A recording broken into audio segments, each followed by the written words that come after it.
चलिए देखिए इसको आगे, इसमें क्या है। अब हम लोग क्या पढ़ेंगे, पारभासी पदार्थ किसे कहते हैं।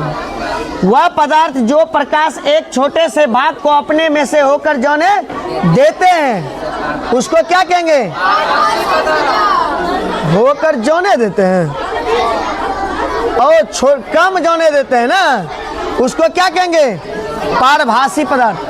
पारदर्शी पारभासी पदार्थ, समझा, जिसमें थोड़ा बहुत दिखता है उसको क्या कहेंगे, उसको क्या कहेंगे, पारभासी पदार्थ, समझा। अब कल के क्लास में होगा कौन चीज, प्रकाश का परावर्तन।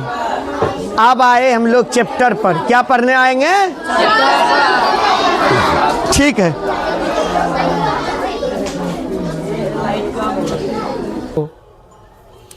प्रकाश का परावर्तन क्या समझा रहे हैं, प्रकाश का परावर्तन किसको कहते हैं हम, प्रकाश का परावर्तन। प्रकाश समझा दिए है ना, प्रकाश किसे कहते हैं,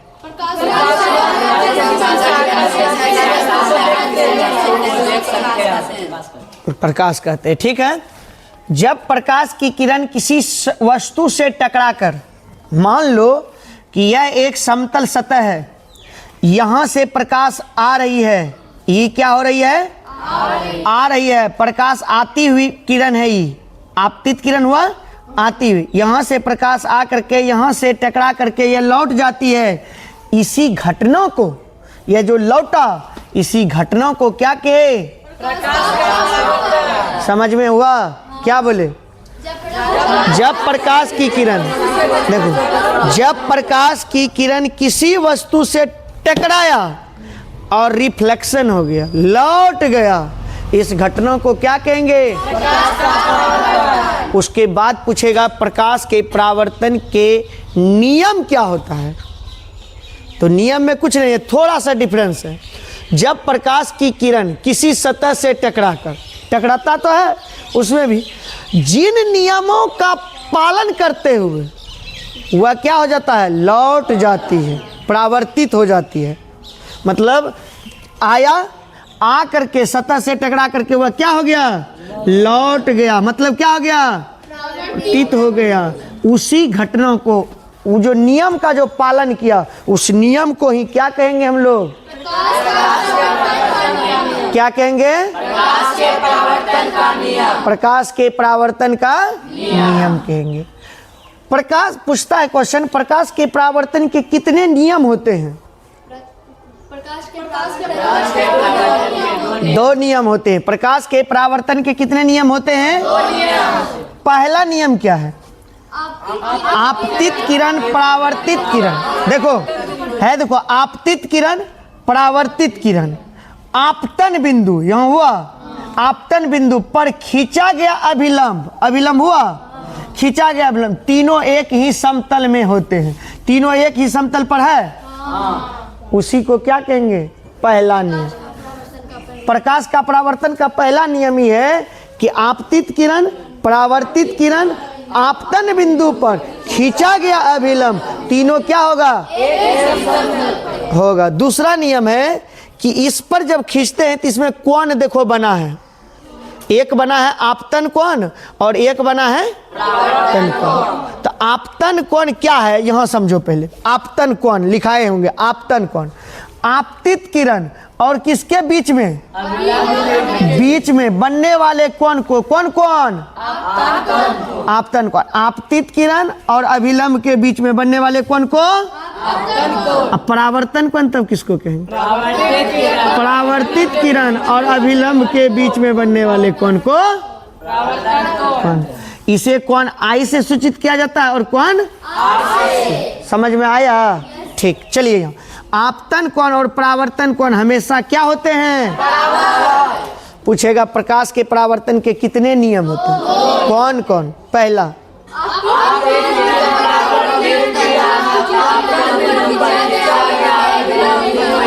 तीनों एक ही समतल में, उसके बाद क्या लिखेगा,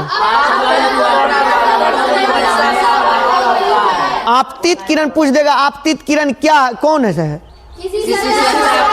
आने वाला नहीं, कुछ नहीं याद रहेगा तो जरूर लिख देना, आने वाला किरण को और जौने वाले किरण को ये समझाने का कोई जरूरत है? कोई जरूरत। अभिलंब, किसी सतह पर किसी बिंदु पर खींचे गए लंब को क्या कहेंगे? कौन सतह पर खींचा गया है? खींचा गया है ना, इस लाइन को क्या कहेंगे? अभिलंब। आपतन बिंदु किसको कहेंगे? जिस बिंदु पर आपतित किरण आकर के टकराती है, पहली बार आकर के मान लो यहाँ से आया, यहीं टकरा जाता, तो ये बिंदु कौन कहलाता? यहाँ टकराया तो इस बिंदु को, मतलब जहाँ पर आपतित किरण आकर के पहली बार क्या होती है? टकराती है, उस बिंदु को क्या कहेंगे? आपतन बिंदु कहेंगे। उसके बाद आपतन कौन, परावर्तन कौन? फिर से समझाएं, क्या समझाए हैं? अभिलंब के बीच के कोण को आपतन किरण, इसको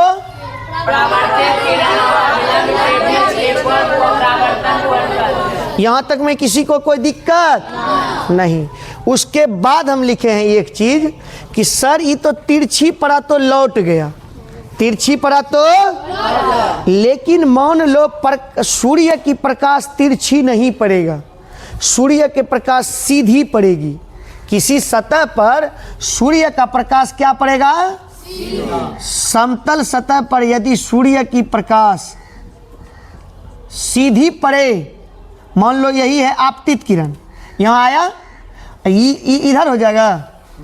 नहीं, जिस दिशा से ये आया है उसी दिशा की ओर लौट जाएगा। वही बात लिखे हैं हम। समतल दर्पण पर लंबवत पड़ने वाले प्रकाश की किरण परावर्तन के बाद उसी पथ पर क्या हो जाती है? लौट जाती है। समझ में आया? समझ में आया? ये जो लिखे सही ना है? ठीक, कैच करे।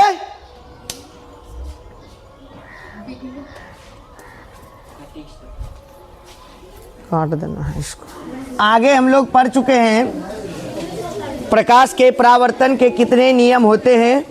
2 नियम होते हैं, आपतित किरण, परावर्तित किरण, आपतन बिंदु, आपतन कोण, आपतन कोण, आपतन बिंदु ना, परावर्तन कोण, इस सब का डिफिनेशन हम लोग क्या किए हैं? पढ़ लिए हैं। अब हम लोग आगे जो है प्रतिबिंब के बारे में पढ़ेंगे। अच्छा, प्रतिबिंब होता क्या है? पढ़ने लिखने का तो लिखा देंगे, लेकिन होता क्या है समझो। किसी बिंदु स्रोत से आती हुई प्रकाश की किरणें, किसी बिंदु स्रोत से आती हुई प्रकाश के किरणें जब वह किस पे पड़ता है? दर्पण पर पड़ता है। दर्पण से पड़ने के बाद, दर्पण से पड़ने के बाद, परावर्तन के बाद, मतलब जब यह दर्पण पर पड़ता है तो यह रिफ्लेक्शन होकर के रिटर्न होता है, परावर्तन होता है। परावर्तन के बाद जिस बिंदु पर मिलती है, मान लो जिस बिंदु पर वह क्या होती है? अरे यहाँ मान लो यहाँ प्रकाश पड़ा और यह रिफ्लेक्शन हो गया, लौट गया, और लौटने के बाद जिस बिंदु पर वह मिलती है या मिलती हुई क्या होती है? प्रतीत होती है, उस बिंदु को ही क्या कहा जाता है? उसे ही प्रतिबिंब कहते हैं। प्रतिबिंब 2 तरह का होता है, एक वास्तविक और एक काल्पनिक। एक वास्तविक रूप से भी बन सकता है और एक काल्पनिक रूप से भी बन सकता है। तो हम लोग पहले लिखेंगे प्रतिबिंब किसे कहते हैं। क्या लिखेंगे? लिखेंगे किसी बिंदु स्रोत से, किसी बिंदु, आप लोग भी लिखते चलिए, किसी बिंदु स्रोत से, किसी बिंदु स्रोत से आती हुई प्रकाश,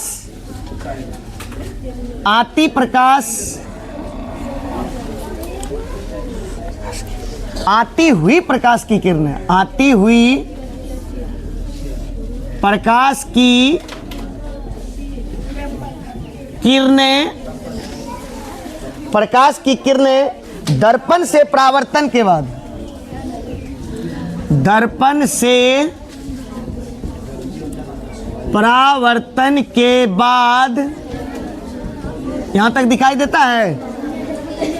दर्पण से परावर्तन के बाद जिस बिंदु पर मिलती है, जिस बिंदु पर मिलती है या क्या लिखा है, या मिलती हुई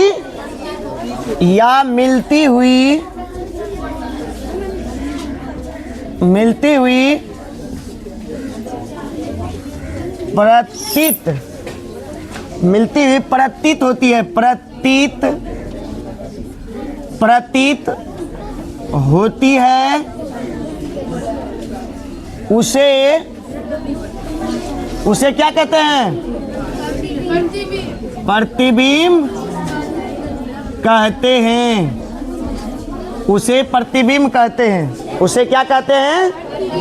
प्रतिबिंब कहते हैं। तब पूछेगा क्वेश्चन, प्रतिबिंब कितने प्रकार के होते हैं?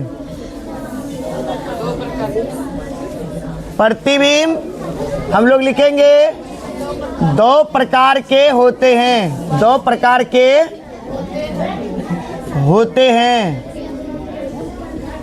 प्रतिबिंब कितने प्रकार के होते हैं? प्रतिबिंब 2 प्रकार के होते हैं। नंबर 1 बोलो। दूसरा, किसी बिंदु स्रोत से आती हुई प्रकाश की किरणें दर्पण से परावर्तन के बाद जिस बिंदु पर मिलती है या मिलती हुई क्या होती है? प्रतीत होती है, उसे क्या कहते हैं? प्रतिबिंब कहते हैं। प्रतिबिंब कितने प्रकार के होते हैं? कौन कौन? वास्तविक प्रतिबिंब। क्या होता है? प्रतिबिंब। इसको बोला जाता है real number, real image, number नहीं, सॉरी, इमेज, रियल इमेज बोला जाता है। रियल इमेज बोला जाता है। दूसरा क्या होता है? काल्पनिक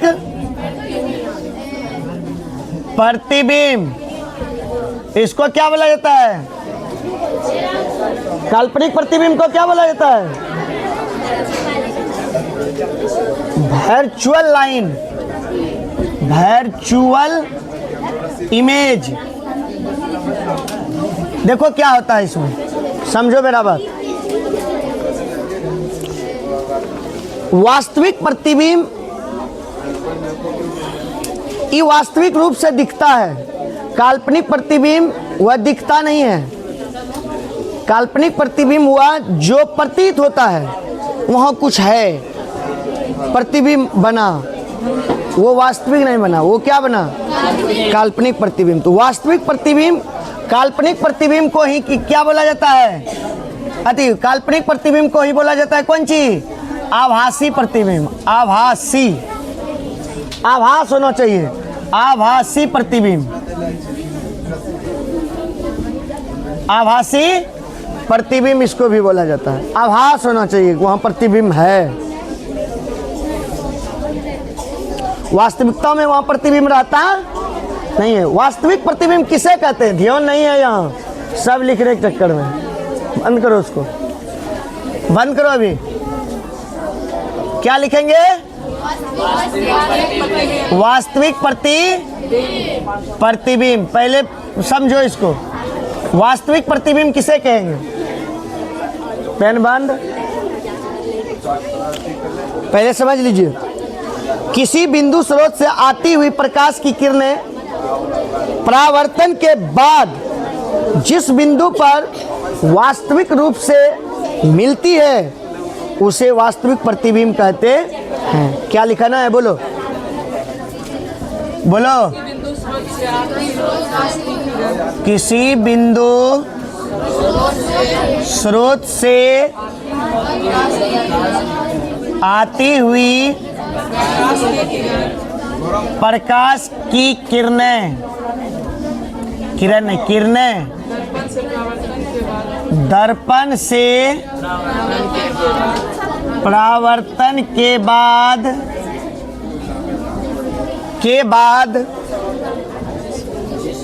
जिस बिंदु पर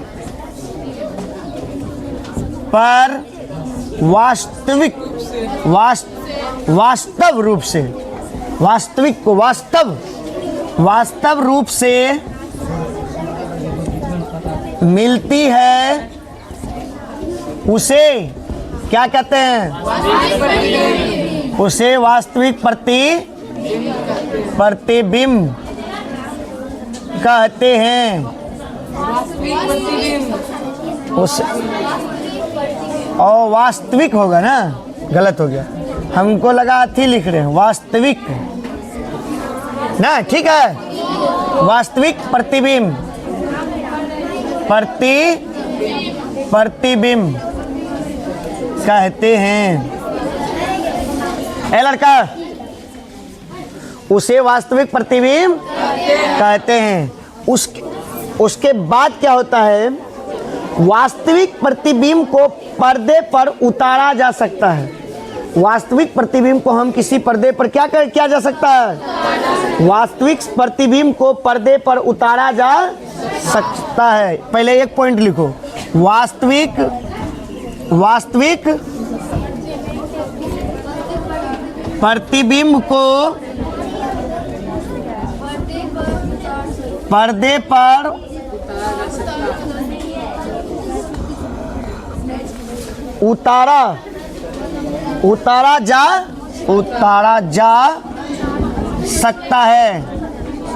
जा सकता है। वास्तविक प्रतिबिंब को पर्दे पर उतारा जा सकता है।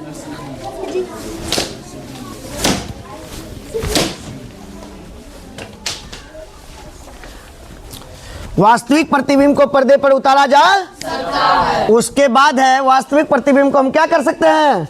पर्दे पर उतारा जा सकता है। वास्तविक प्रतिबिंब में जो होता है, वस्तु जो होता है, वास्तविक प्रतिबिंब की अपेक्षा हमेशा उल्टा होता है। मतलब सीधा प्रतिबिंब इसका नहीं होता है। प्रतिबिंब जैसे मान लो ऐसे है, तो वह प्रतिबिंब कैसे दिखेगा? उल्टा। वास्तविक प्रतिबिंब वस्तु के अपेक्षा हमेशा, देख लो, वास्तविक प्रतिबिंब, समझना इस जगह, वास्तविक प्रतिबिंब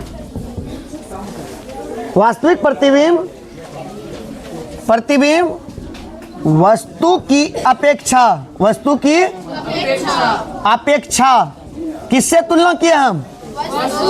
वस्तु की अपेक्षा हमेशा क्या हो जाएगा? हमेशा उल्टा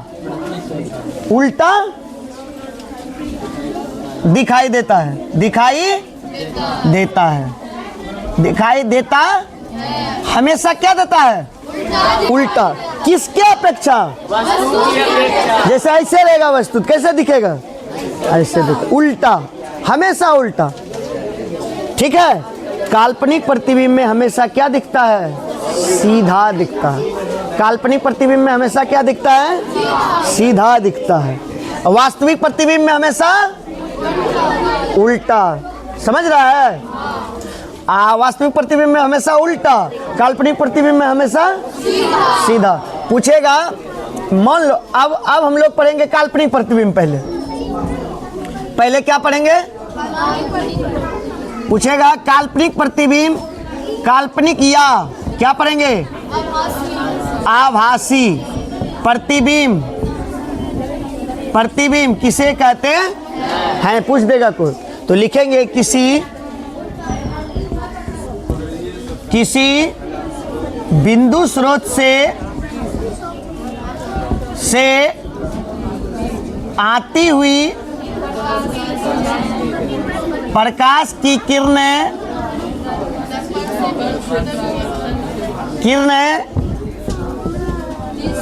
दर्पण से परावर्तन के बाद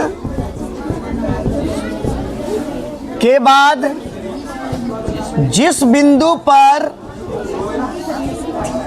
पर आप क्या लिखेगा? इसी जगह अथी है। जिस बिंदु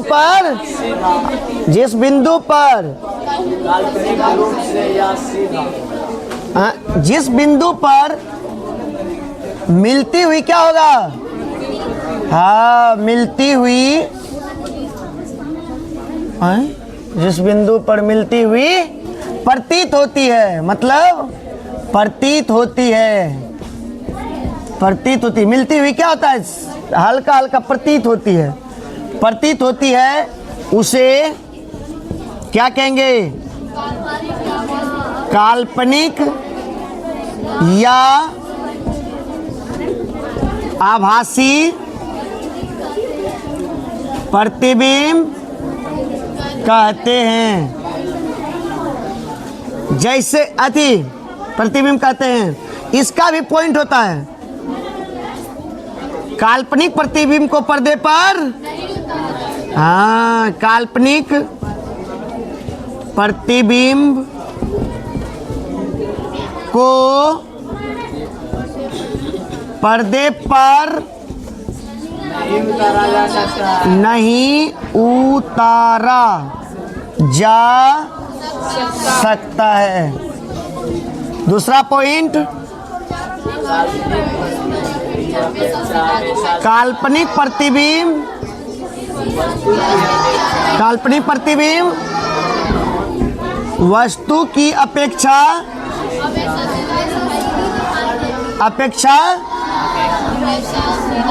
हमेशा सीधी दिखाई देती है, हमेशा सीधी दिखाई देती है। समझ लिया? हमेशा क्या दिखाई देता है?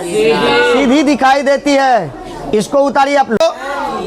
काल्पनिक प्रतिबिंब, वास्तविक प्रतिबिंब दोनों समझा दिए हैं। अब हम आप लोग को समझाते हैं समतल दर्पण द्वारा बना प्रतिबिंब की विशेषता क्या है। समतल दर्पण द्वारा बना प्रतिबिंब की विशेषता क्या है, इसको आप लोग को हम समझाते हैं। कोई प्रॉब्लम है क्या?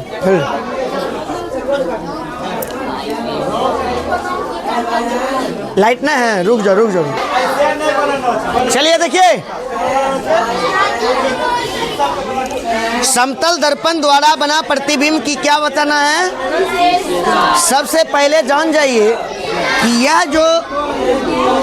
यह जो दर्पण है, दर्पण का एक भाग छायांकित होता है या उसको पेंट करके रखता है। अरे जब दर्पण देखा होगा तो दर्पण के पीछे देखा होगा पेंट है क्या हो।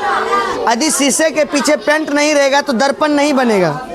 दर्पण बनता है इस पार से उस पार खाली दिखेगा, जो सामान है वही, तुम्हारा चेहरा नहीं दिख सकता है। देखा होगा कि इसको पेंट कर देता है। क्या कर देता है?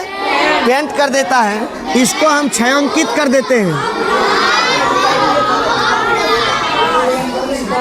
ये हुआ आपको कौन दर्पण? कौन दर्पण? अरे आवाज वहाँ से आ रहा है, तुम लोग का आवाज ही नहीं आता। कौन दर्पण है ये? समतल दर्पण हुआ। कौन दर्पण हुआ? तो समतल दर्पण में बना प्रतिबिंब की विशेषता के बारे में जानकारी लेना है। क्वेश्चन आएगा कि समतल दर्पण द्वारा बना प्रतिबिंब की विशेषता को लिखें। तो आप लोग को लिखना होगा समतल दर्पण में बना प्रतिबिंब की विशेषता निम्नलिखित है। समतल दर्पण में बना प्रतिबिंब की विशेषता निम्नलिखित है। पहला,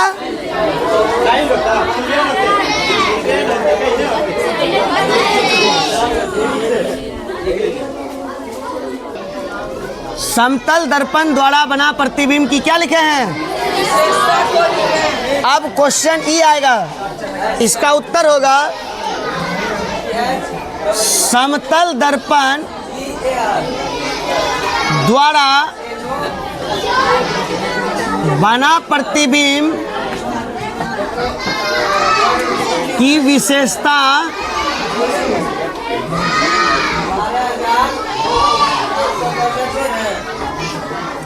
निम्नलिखित है।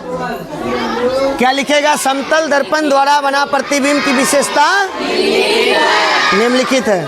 ये कहता है कि इस दर्पण जो समतल दर्पण पर जो प्रतिबिंब बनेगा उसका विशेषता क्या है, कौन कौन सा विशेषता है।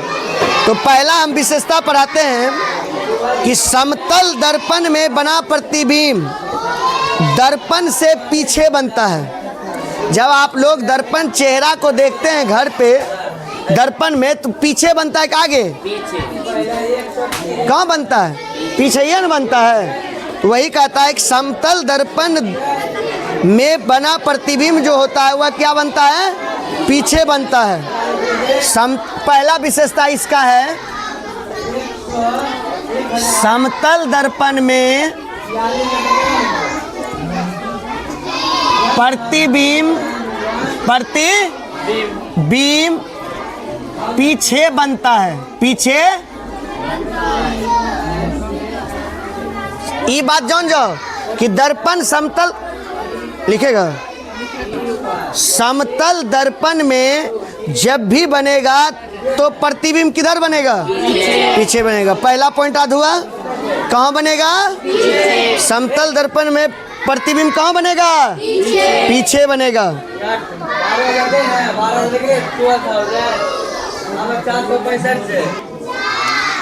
समतल दर्पण में प्रतिबिंब कहाँ बनता है? पीछे बनता है। कहाँ बनता है? पीछे बनता है। पहला पॉइंट। दूसरा पॉइंट, समतल दर्पण का जो प्रतिबिंब होगा वह वस्तु के आकार के बराबर होगा। जैसे समतल दर्पण के आगे इसकी आकार जितना होगा उसका प्रतिबिंब की भी आकार वही होगा। यही बात समझाना चाहते हैं। दूसरा पॉइंट क्या लिखेंगे? समतल दर्पण में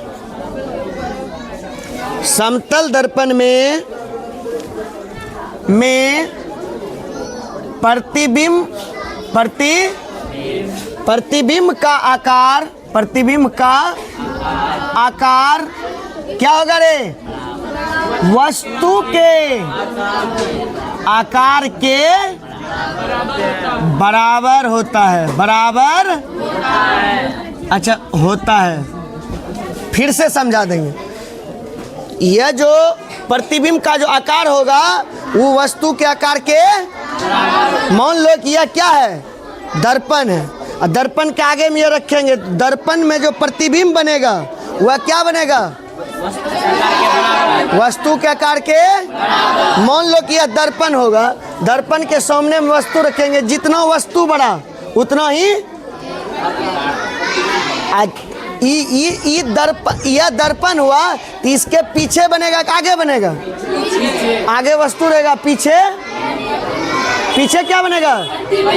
प्रतिबिंब बनेगा। पीछे बनेगा।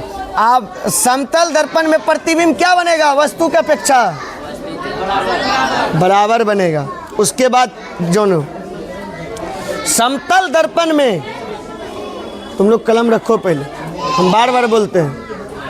समतल दर्पण में प्रतिबिंब वस्तु की अपेक्षा सीधा बनती है। क्या बनती है?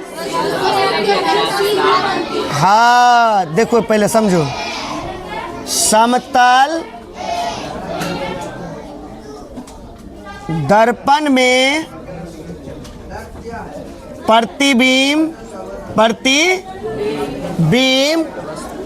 वस्तु की अपेक्षा सीधा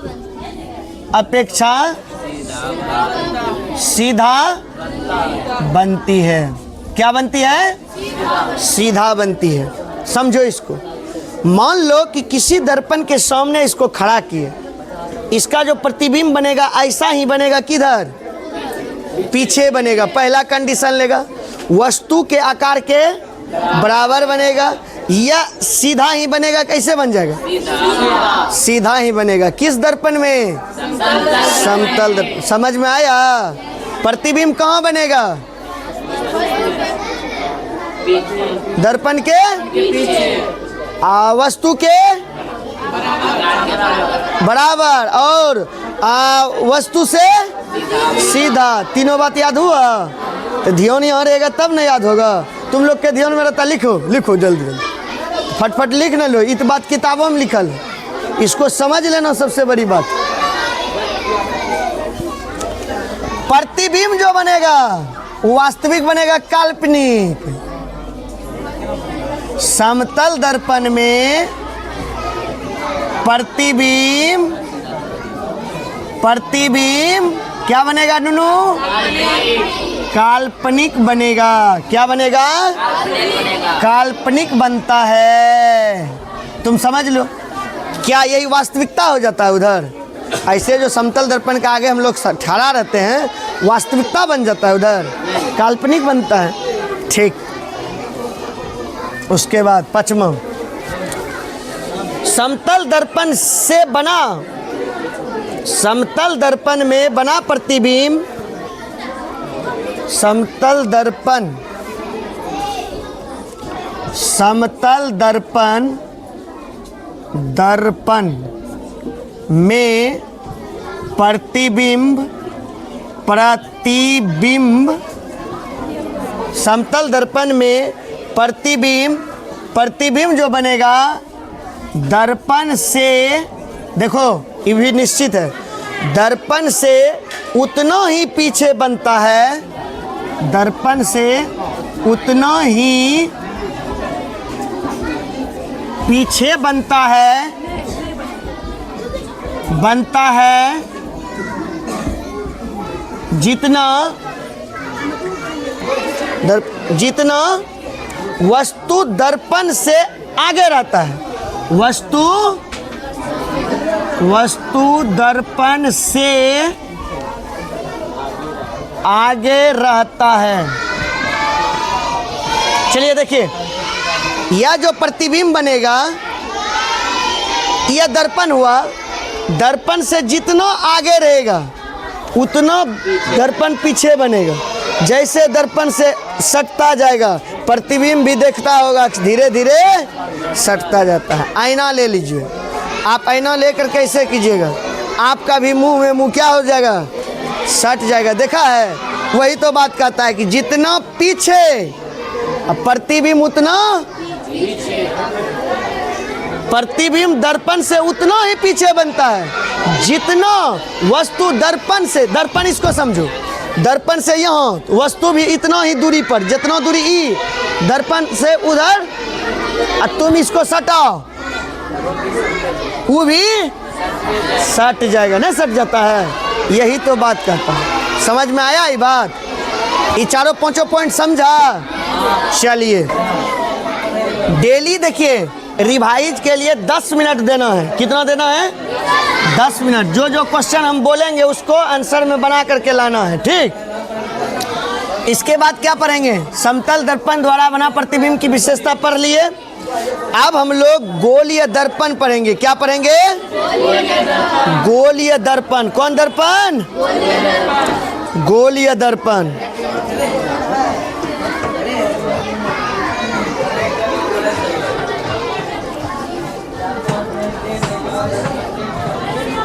गोलीय दर्पण, गोलीय दर्पण वह दर्पण कहलाता है, गोलीय दर्पण वह दर्पण कहलाता है, कहलाता है, गोलीय दर्पण वह दर्पण कहलाता है जिसकी परावर्तक सतह, जिसकी परावर्तक सतह, परावर्तक सतह खोखले गोले का भाग हो, खोखले गोले का भाग हो, उसे गोलीय दर्पण कहते हैं। समझो इसको थोड़ा सा। गोलीय दर्पण वह दर्पण होगा जो किसी खोखले गोले का क्या होगा? भाग होगा। वो किसी खोखले गोले का क्या होगा? भाग होगा। वह गोलीय दर्पण कहलाता है। हम समझाते हैं क्या होता है गोलीय दर्पण। यह एक गोलीय है। ये क्या है? गोलीय है। यहाँ पर एक क्या होता है? समझता है ना रे? विदित में पढ़ा है क्या होता है? केंद्र होता है। क्या होता है? केंद्र होता है। केंद्र से हो करके एक रेखा जाती है जिसे क्या कहते हैं? प्रधान अक्ष कहते हैं। फिजिक्स में इसको क्या कहते हैं? अब मैथ में इसको क्या कहते हैं? व्यास कहते हैं। हाँ, यहाँ इसको क्या कहेंगे? क्या कहेंगे? इस लाइन को प्रधान अक्ष कहते हैं। क्या कहते हैं? और इसमें दो चीज होता है, एक होता है उत्तरी ध्रुव और एक होता है दक्षिणी ध्रुव। इसमें पहले इसको पढ़ते हैं। प्रधान अक्ष कहते हैं। इसको चित्र बना देते हैं। पहले चित्र बना दें, इसको बंद कर दो। तो आप लोग चित्र को समझिए फिर से, ठीक? चित्र को आप लोग को समझाते हैं। यह जो चित्र बना, यह कहता है कि गोलीय दर्पण, तो गोल होना चाहिए। गोलीय दर्पण के जिसकी परावर्तक सतह खोखले गोले हो, इसका परावर्तक सतह, इसको मान लो डिवाइड हम लोग कर दिए, ऐसा बना दिए, ऐसा, ठीक है। ये पूछेंगे कौन सा दर्पण हुआ? कोई दर्पण नहीं। अब बताओ इसमें कौन दर्पण हुआ? कौन दर्पण हुआ? कौन दर्पण? उत्तल दर्पण। कौन दर्पण हुआ? यदि बाहर से रजित कर दिया जाए, अवतल दर्पण। कौन दर्पण? इस बीच वाला सेंटर को क्या बोलते हैं? यहाँ इस बिंदु को ध्रुव, इस बिंदु को, अच्छा, वक्रता केंद्र से ध्रुव तक की दूरी को क्या कहेंगे? क्या कहेंगे? बस यहाँ भी क्या है? वक्रता त्रिज्या। यहाँ से यहाँ तक की दूरी को क्या कहेंगे? समझ में आया? वक्रता केंद्र और ध्रुव के बीच के दूरी को वक्रता त्रिज्या कहते हैं। इस लाइन को कौन अक्ष? किसी को प्रॉब्लम? ठीक, चलिए यहाँ तक समझ गया। अब हम लोग गोलीय दर्पण कितने प्रकार के होते हैं ये समझेंगे। क्या प्रकार का हुआ? समझ लिया ना? गोलीय दर्पण हम लिख देते हैं। गोलीय दर्पण दो प्रकार के, ऐसे भी लिखता है, दो प्रकार के होते हैं। पहला अवतल दर्पण और दूसरा उत्तल दर्पण। कौन कौन दर्पण होता है? गोलीय दर्पण कितने प्रकार के? कौन कौन? ठीक, समझ में आ गया। अवतल कौन सा, उत्तल कौन सा? इसमें हम लोग थोड़ा सा पढ़ेंगे कि ध्रुव क्या होता है। आखिर इसमें ध्रुव क्या है? गोलीय दर्पण के मध्य बिंदु से, मध्य बिंदु को, गोलीय दर्पण के मध्य बिंदु को ध्रुव कहते हैं। समझो हम क्या लिख रहे हैं कि गोलीय दर्पण के बिंदु को समझा देंगे उस पे। गोलीय दर्पण के मध्य बिंदु, मध्य मतलब क्या होता है? बीच। इसके मध्य बिंदु पे है नहीं, यूं है, ये मध्य बिंदु ना, ना मध्य बिंदु। हाँ, गोलीय दर्पण के मध्य बिंदु को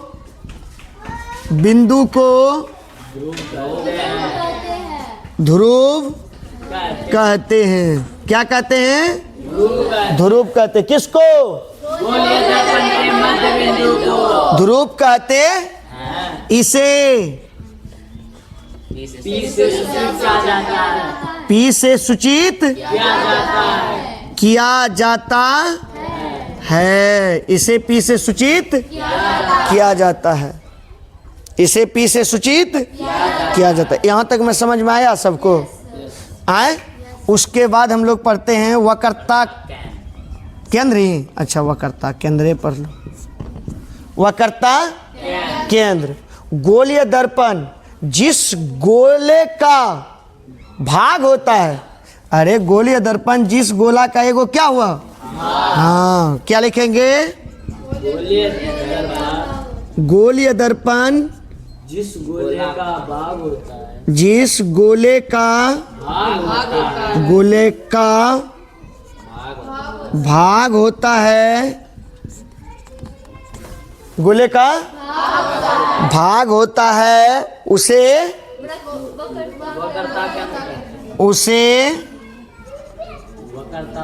वक्रता केंद्र कहते हैं। उसके बाद क्या होता है? वक्रता केंद्र कहते हैं। इसे क्या लिखेगा? सी से सूचित